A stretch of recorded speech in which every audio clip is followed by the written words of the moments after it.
Hello friends, ओम श्री गणेशाय नमः। जय श्री राम। आप सभी का स्वागत है आपके अपने YouTube चैनल पर। आप सभी को विजयदशमी की हार्दिक शुभकामनाएं।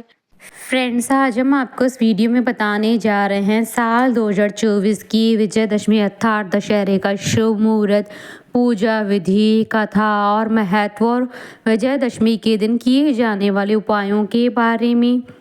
फ्रेंड्स, वीडियो शुरू करने से पहले आपसे रिक्वेस्ट है, अगर आप हमारे चैनल पर नए हैं और आपने अभी तक चैनल को सब्सक्राइब नहीं किया है तो प्लीज सब्सक्राइब कीजिएगा चैनल को, साथ ही प्रेस कीजिएगा बेल आइकन को, जिससे नए वीडियो से रिलेटेड नोटिफिकेशन आपको तुरंत प्राप्त हो सके। और वीडियो पसंद आने पर वीडियो को लाइक और शेयर जरूर कीजिएगा ताकि सभी भक्तों को इस वीडियो का लाभ प्राप्त हो सके। और कमेंट बॉक्स में जय श्री राम जरूर लिखिएगा।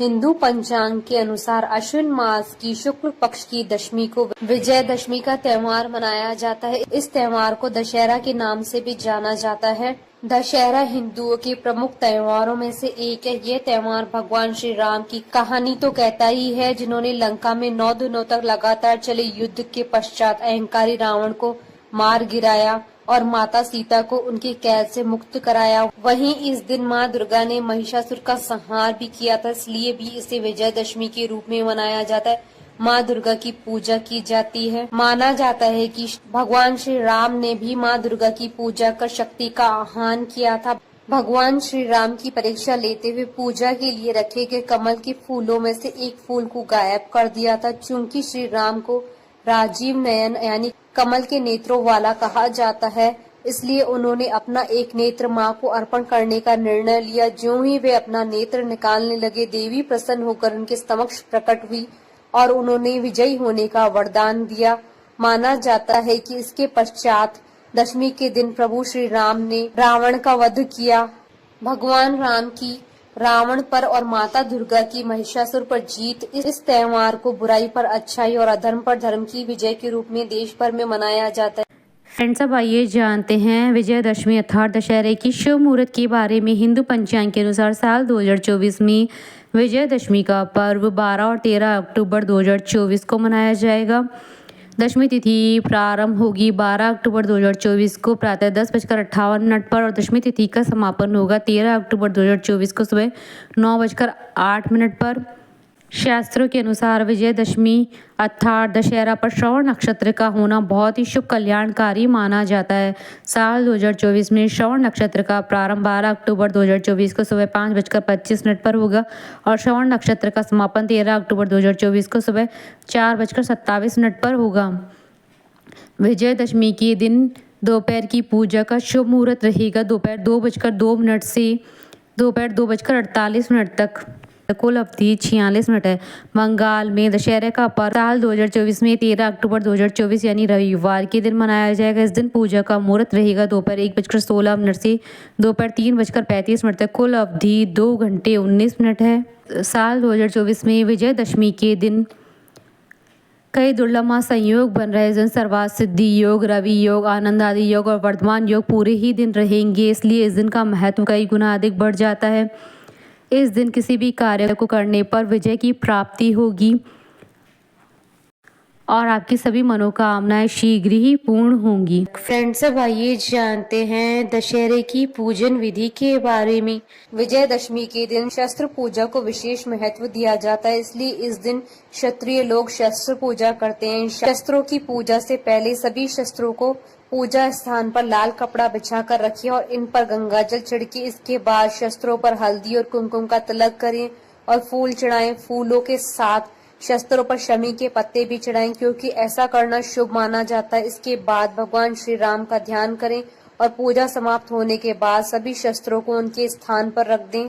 विजयदशमी के दिन माँ दुर्गा और भगवान राम की पूजा की जाती है। माँ दुर्गा जहाँ शक्ति की प्रतीक है, वहीं भगवान राम मर्यादा, धर्म और आदर्श व्यक्तित्व के प्रतीक है। जीवन में शक्ति, मर्यादा, धर्म और आदर्श का विशेष महत्व है। जिस व्यक्ति के भीतर ये सभी गुण है वह सफलता को प्राप्त करता है। फ्रेंड्स, अब आइए जानते हैं दशहरे के दिन किए जाने वाले अचूक उपायों के बारे में। दशहरे के दिन अस्त्र शस्त्र की पूजा को बहुत महत्व दिया जाता है, इसलिए यदि आपके पास किसी भी तरह का अस्त्र शस्त्र हो तो उनकी पूजा अवश्य करें। इस दिन शमी के पेड़ की विशेष पूजा की जाती है, इसलिए संभव हो तो इस दिन शमी की पेड़ की पूजा अवश्य करें।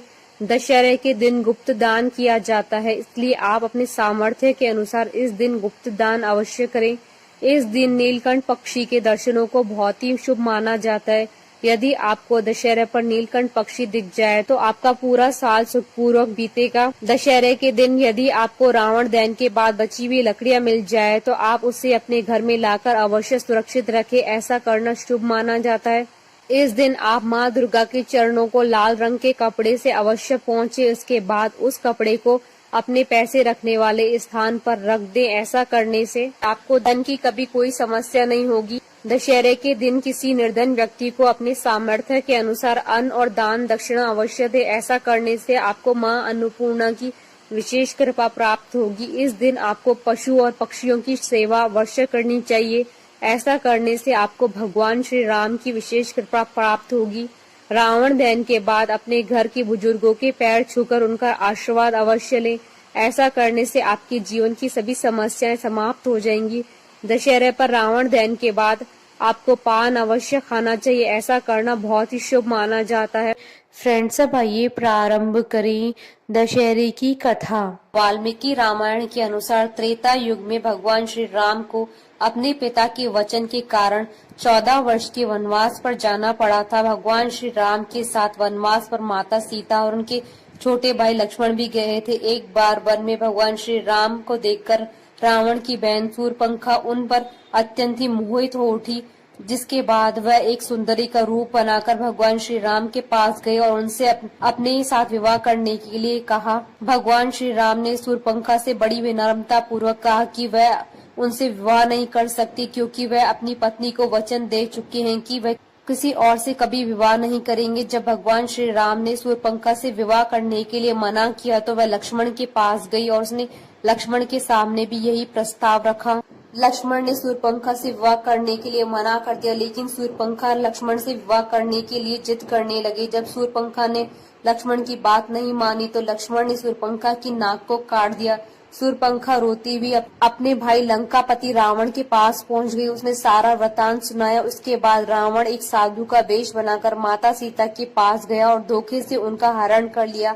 इसके बाद भगवान श्री राम के परम भक्त हनुमान जी ने लंका जाकर माता सीता को खोज निकाला। सभी ने रावण को समझाया कि वह सम्मान के साथ माता सीता को श्री राम को सौंप दे, लेकिन वह अपने अहंकार में इतना अधिक डूबा हुआ था कि उसने किसी की बात न सुनी। इसके बाद राम और रावण का बहुत ही भयंकर युद्ध हुआ, जिसमें भगवान श्री राम ने रावण को मार दिया। जिस दिन रावण का वध हुआ था उस दिन शारदीय नवरात्रि की दशमी तिथि थी, इसलिए इस त्योहार को विजयदशमी के नाम से मनाया जाता है। इस दिन को उत्तर भारत में बड़े ही धूमधाम से मनाया जाता है, जिसमें लोगों को बुराई पर अच्छाई का संदेश दिया जाता है। रावण के साथ साथ इस दिन कुंभकर्ण और मेघनाथ के भी पुतले फूके जाते हैं। नवरात्रि के पूरे 9 दिनों तक रामलीला का कार्यक्रम चलता है और दशमी तिथि को रावण दहन किया जाता है। बोलिए भगवान श्री रामचंद्र जी की जय, दुर्गा माता की जय, जयकारा माँ माईदा सच्चे दरबार की जय। हमारे साथ इस वीडियो में अंत तक बने रहने के लिए आपका धन्यवाद। ओम श्री गणेशाय नमः। जय श्री राम।